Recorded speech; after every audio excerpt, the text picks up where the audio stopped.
Assalamualaikum warahmatullahi wabarakatuh. Saya Karina Putri dari kelas 12 IPA 1 akan mempresentasikan tentang permainan bulu tangkis. Materi yang saya presentasikan hari ini adalah sejarah, teknik, dan ukuran permainan bulu tangkis. Tapi sebelum itu, baiknya kita mengetahui apa itu bulu tangkis. Bulu tangkis menurut Detikbul tahun 1978 sampai 1979 adalah cabang olahraga yang termasuk ke dalam kelompok olahraga permainan yang dapat dilakukan di dalam maupun di luar ruangan. Di atas lapangan yang dibatasi dengan garis-garis dalam ukuran panjang dan lebar yang sudah ditentukan.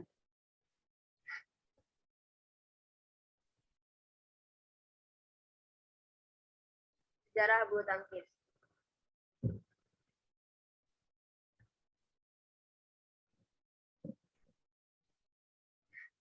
Bulu tangkis pada awalnya berkembang sekitar 2000 tahun yang lalu di Mesir kuno, tetapi juga ada yang menyebutnya berkembang di India dan RRC.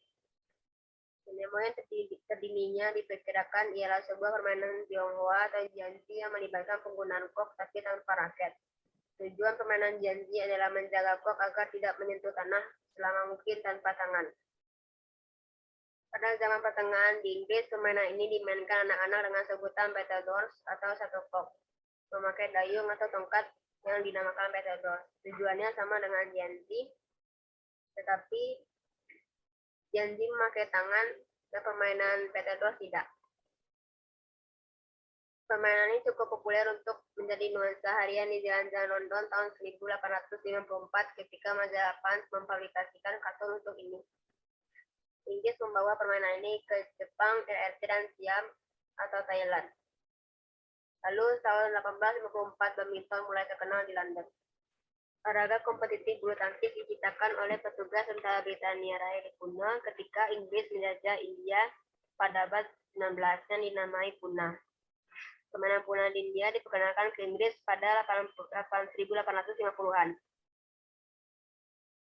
Olahraga ini mendapatkan namanya yang sekarang pada tahun 1860 dalam sebuah pamflet oleh Isaac Sparks, yang seorang penyalur mainan Inggris yang berjudul Badminton Battledore, A New Game, atau Battledores bulu tangkis, sebuah permainan baru. Ia menggambarkan permainan tersebut dimainkan di gedung badminton atau Badminton House, Estatuto of Beaufort, Gloucestershire, Inggris. Tahun 1877, rancangan peraturan ditulis oleh klub Badminton Bath. Dan pada akhirnya tahun 2006 pada bulan September, IBF Extraordinary General Meeting di Madrid diterima surat bulat oleh seluruh 206 delegasi yang hadir usulan untuk mengubah nama IBF menjadi BWF atau Badminton World Federation.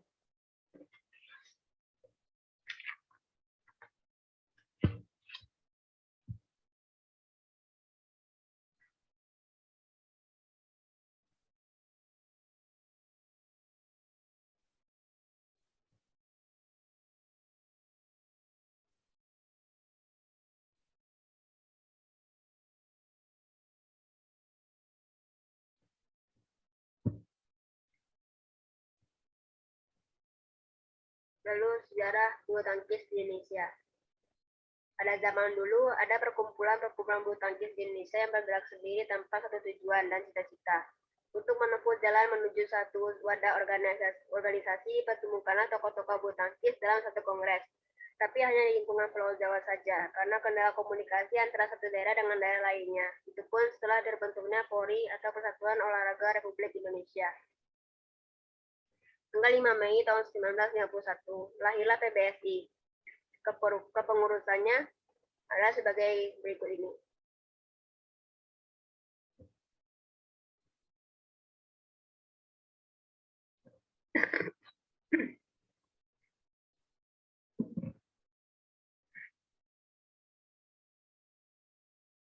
Teknik permainan bulu tangkis. Teknik permainan bulu tangkis ada 3. Yang pertama, teknik memegang raket yang terdiri dari American grip, forehand grip, backhand grip, dan combination grip. Yang kedua, teknik memukul, yaitu service, drive, overhead, underhead, dan netting. Yang ketiga, footwork, yaitu sikap kaki bekerja.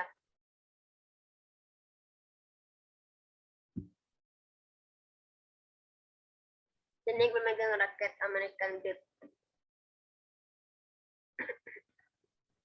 Yang memiliki kelebihan dan kekurangan sebagai berikut. Kelebihannya efektif dalam pukulan smash, terutama di depan net. Yang kedua, efektif ketika memukul bola-bola atas. Dan yang terakhir, mudah dalam hal mengarahkan bola. Kekurangannya ada dua, yaitu kurang efektif ketika pukulan backhand. Kedua, hasil kurang baik ketika bermain di net, baik di kiri atau kanan. Langkah-langkahnya, satu, tangan memegang bagian ujung raket seperti memukul kasur, sehingga pukulan ini disebut dengan pegangan geblok kasur. Dua, posisi ibu jari dan telunjuk menempel di pegangan raket.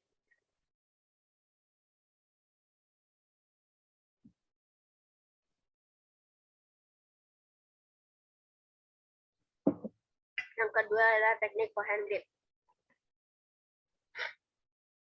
Yang pertama, kelebihannya pukulan kok lebih mudah khususnya pada kanan tubuh. Yang kedua, tidak perlu sulit-sulit memutar pegangan raket saat hendak memukul. Kekurangannya seperti berikut ini. Langkah-langkahnya, pertama, pegang raket dengan posisi miring, lalu ibu jari telunjuk menempel di pegangan yang kurang luas, dan terakhir, tidak boleh mengubah cara memegangnya. Teknik backhand grip. Sama dengan teknik memegang yang sebelumnya, teknik ini memiliki kelebihan dan kekurangan juga. Yang pertama, rakok sulit ditebak lawan, dan yang kedua, kok merasa keras dan cepat sehingga sulit diterima lawan. Kekurangannya, pemain sulit mengembalikan kok yang keras, terutama apabila arah kok yang dipukul ke sisi kanan tubuh. Langkah-langkahnya, pegang raket dalam posisi miring. Yang kedua, posisi ibu jari di bagian belakang pegangan raket dan jari-jari tangan di depan. Teknik combination grip. Combination grip seperti namanya adalah teknik kombinasi, yaitu seluruh teknik pegangan menjadi satu atau digabungkan, biasanya campuran forehand dan backhand grip. Kelebihannya mudah dalam mengubah handle dan menyesuaikan dengan arah datangnya kok dari hasil pukulan lawan, dan kekurangannya susah ketika dicermati. Langkah-langkahnya, pegang raket dengan posisi miring, dua jari telunjuk diletakkan pada bagian depan menghadap ujung raket dan ibu jari di belakang handle. Ketiga, jari-jari lain ditekuk tepat di bawah handle atau pegangan raket. Kesalahan-kesalahan yang sering terjadi dalam memegang raket adalah sama, memegang raket dengan menggunakan jari-jari secara sejajar dan rapat. Kedua, posisi V, tangan ada di handle yang luas. Teknik memukul. Yang pertama adalah servis. Servis terdiri dari dua, yaitu servis forehand dan servis backhand.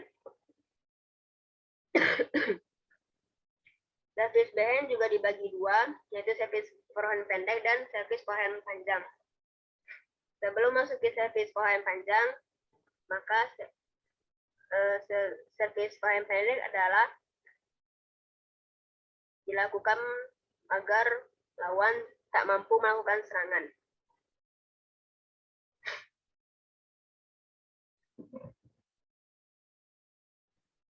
Tipsnya adalah sebagai berikut. Langkah-langkah yang harus dilakukan adalah satu, tangan memegang bagian ujung raket seperti memukul kasur, sehingga pukulan ini juga disebut dengan geblok kasur seperti teknik memegang raket tadi. Servis forehand tinggi. Sering digunakan ketika pertandingan permainan tunggal. Tipsnya bisa ada di sini. Langkah-langkah tangan memegang. Yang kedua, servis forehand tinggi. Servis ini sering digunakan ketika pertandingan permainan tunggal. Tipsnya, yang pertama, ketika kok datang, pukul dengan sekuat tenaga agar kok melambung tinggi dan hasil jatuh tegak lurus pada belakang garis lapangan lawan. Yang kedua, kaki bisa dibuka selebar pinggul ketika memukul kok, sementara telapak kaki dua-duanya menyentuh lantai seperti biasa. Tiga, gerakan ayunkan raket ke belakang, pergerakan peralihan titik badan setelah memukul secara sempurna dari kaki belakang ke kaki depan secara kontinu.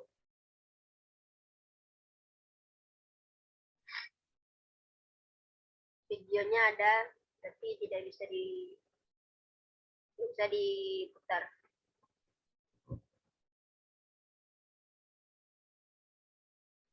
Service backhand sering digunakan oleh pemain ganda di mana arah dan jatuhnya kok secara sengaja ditempatkan paling dekat dengan garis serang pada pemain lawan. Tipsnya, sebisa mungkin kok harus perlu melayang sedekat mungkin di atas net. Langkah-langkah yang harus dilakukan ada sebagai berikut.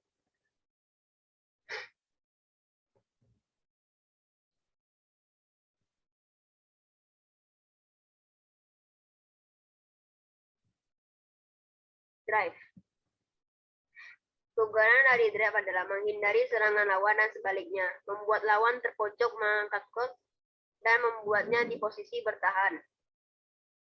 Tipsnya, tingkatkan penampilan pegangan dan merespon kok secara refleks, lalu tingkatkan kekuatan pergelangan tangan, tingkatkan pergelangan kekuatan bahu, dan lanjutkan pergelangan ketika memukul kok. Lalu yang terakhir, berlatih dan menggunakan raket yang berat agar melatih kekuatan tangan.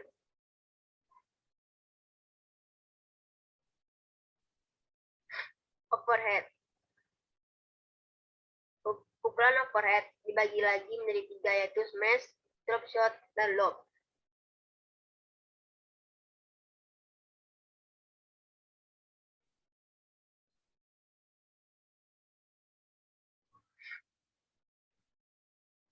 Pukulan smash, pukulan serangan untuk mematikan pergerakan lawan. Langkah-langkahnya ada di PPT.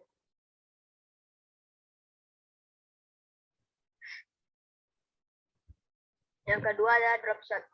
Drop shot adalah pukulan yang seperti smash, tapi hanya dipukul dengan dorongan atau sentuhan yang halus. Kok harus jatuh dekat dengan jaring di daerah lawan. Dan drop shot semakin mematikan jika dipadukan dengan gerak tipu.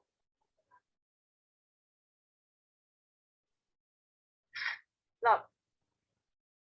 Tujuannya menerbangkan kok setinggi mungkin mengarah jauh ke belakang garis lawan. Pukulan lob dibagi 2, yaitu deep lob atau clear, yaitu memukul tinggi kok hingga jauh ke lapangan belakang atau back out. Yang kedua, attacking lob atau lob serang, memukul dengan ketinggian sedang dengan laju menuju lapangan belakang atau back out. Langkah-langkah yang harus dilakukan adalah sebagai berikut.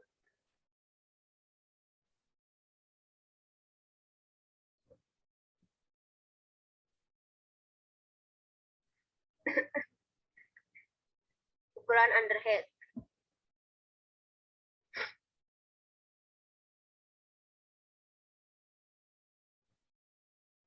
Pukulan underhand bertujuan mengembalikan pukulan permainan kok lawan atau pukulan pendek dari lawan.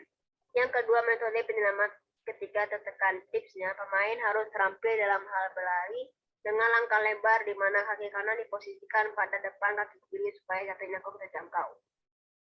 2. Pada ketika menjangkau, tekuk siku dan tubuh secara tegak agar lutut kanan dapat ditekuk secara otomatis. 3. Ketika memukul, gunakan tenaga kekuatan siku dan pegangan tangan. 4. Telapak kaki harus tetap dijaga untuk menyentuh lantai sembari terus meraih kok, tapi gerak langkah jangan sampai terlambat karena gerak kaki kiri bertahan. Netting. Netting adalah pukulan dekat net yang dipukul dengan sentuhan halus namun akurat. Tujuannya agar kok yang jatuh di bidang lawan jatuh sedekat mungkin dengan net. Pukulan ini memiliki prinsip. Ada 4, yaitu pegang raket serileks mungkin, kok harus diambil di atas atau setinggi mungkin, usahakan kok serendah mungkin dengan atas net, dan yang terakhir usahakan jatuhnya kok secepat dan atau sedekat mungkin dengan net.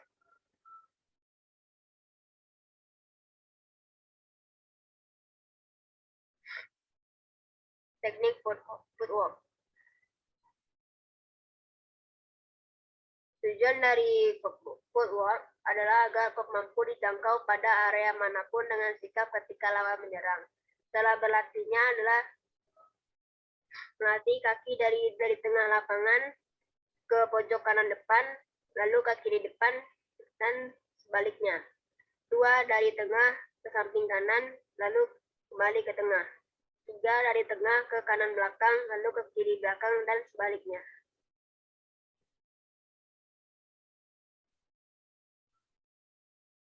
Ukuran permainan bulu tangkis. Ada 3, yaitu ukuran lapangan, ukuran net, dan ukuran kok.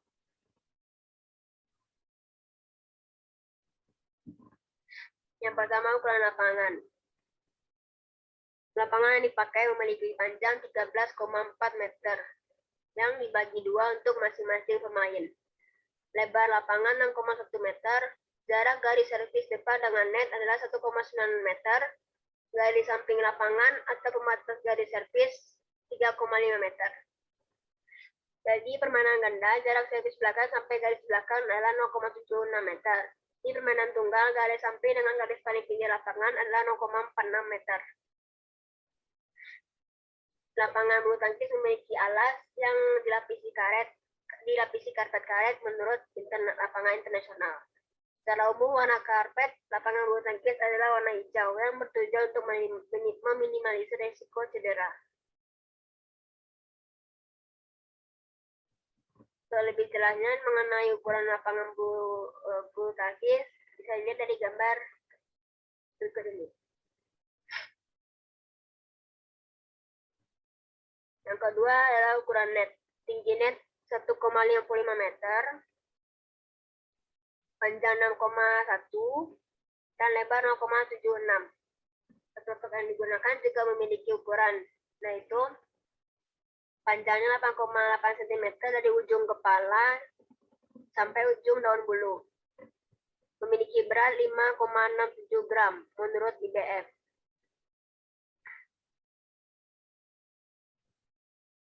Sekian dari presentasi saya. Bila ada kesalahan, mohon dimaafkan. Wassalamualaikum warahmatullahi wabarakatuh.